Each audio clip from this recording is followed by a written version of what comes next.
Welcome from the sleep experts here at napping.com. Today, we're going to be discussing the best weight for a weighted blanket. And what we're going to do, we're actually going to look at the top 3 Reddit threads that we scoured and felt provided a lot of good information and some nuggets as you're trying to figure out the best weight for a weighted blanket. We search Reddit so you don't have to, and you can go ahead and find the best weighted blanket for you today.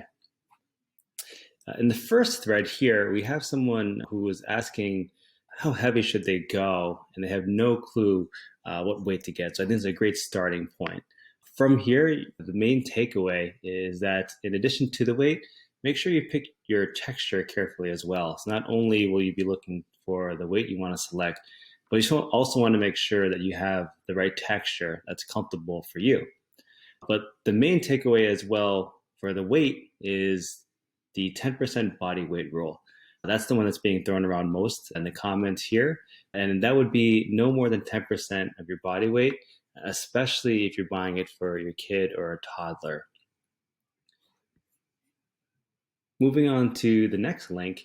This is a rather short conversation, but a very important thread because it does actually share a calculator if you really kind of want to just plug in the numbers and figure out what the best blanket weight would be for you. You can go ahead here, click the link, and just simply enter your weight and really just output what you should be getting for your particular weight. And the last link, this is if you really want to go a little more in-depth. Kind of actually talks about maybe the 10% is something that is standard, but something to explore that maybe you want to go a bit heavier than the 10% that's usually recommended.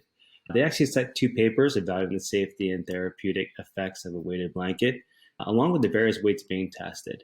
So the studies are saying that optimal weight might be higher than the standard 10% based on these 2 studies. The comments don't provide much value, but it's really in the original post here if you want a little more information. This is really if you want to get further into the discussion and leave no stone left unturned without using the 10% rule, read this thread. But really the summary of all 3 is 10% does seem to be the standard. You can use a calculator as provided in the second thread here. And then if you want to kind of dive into more of the studies, you'll have the link here. We'll share all the links in the description if you want to read a little bit more about them. You can also go to napping.com, learn more about weighted blankets, some brands that we recommend, along with some additional articles or latest news of today. You can also sign up for our newsletter as well to stay up to date on how to sleep great tonight. Thank you.